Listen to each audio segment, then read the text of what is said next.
Hi, everyone, and welcome to Who Threw the Curve? And this is a Robert Ruiz rant.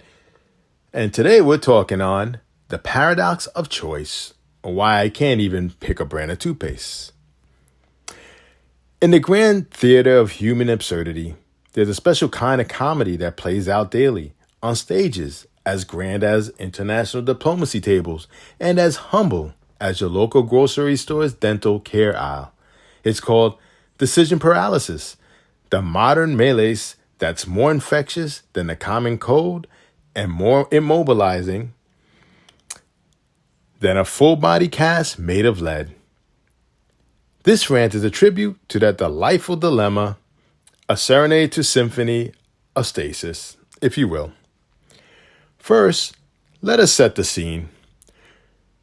You, a well-meaning and moderately intelligent human, walk into the supermarket with the simple intention of buying toothpaste. Your old tube is as empty as a politician's promises, and you just want to avoid the dental tyranny of cavities and gingivitis. But as you stand before the shelves, a cold sweat breaks out on your brow. There are about, let's say conservative estimates, approximately 7 million different types of toothpaste.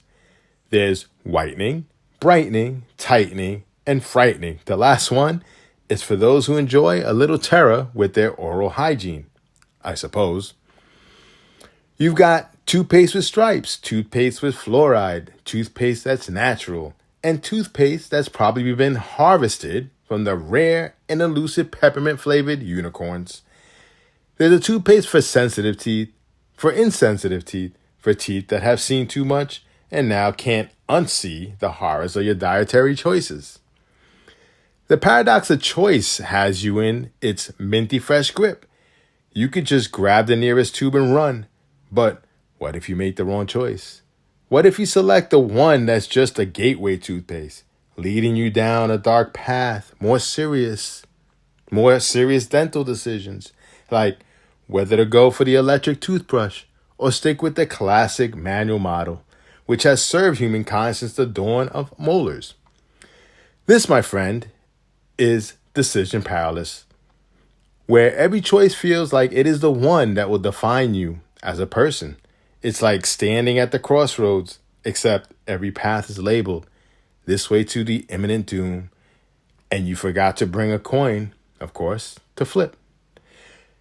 The absurdity of it all is that we've done this to ourselves. Our ancestors had some real decisions to make.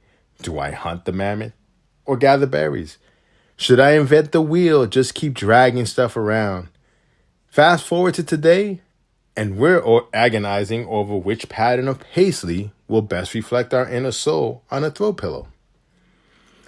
It's just not toothpaste or decorative soft furnishings, though. Decision paralysis can strike anywhere at any time. Ever tried to pick a Netflix show to watch? It's like being a kid in a candy store.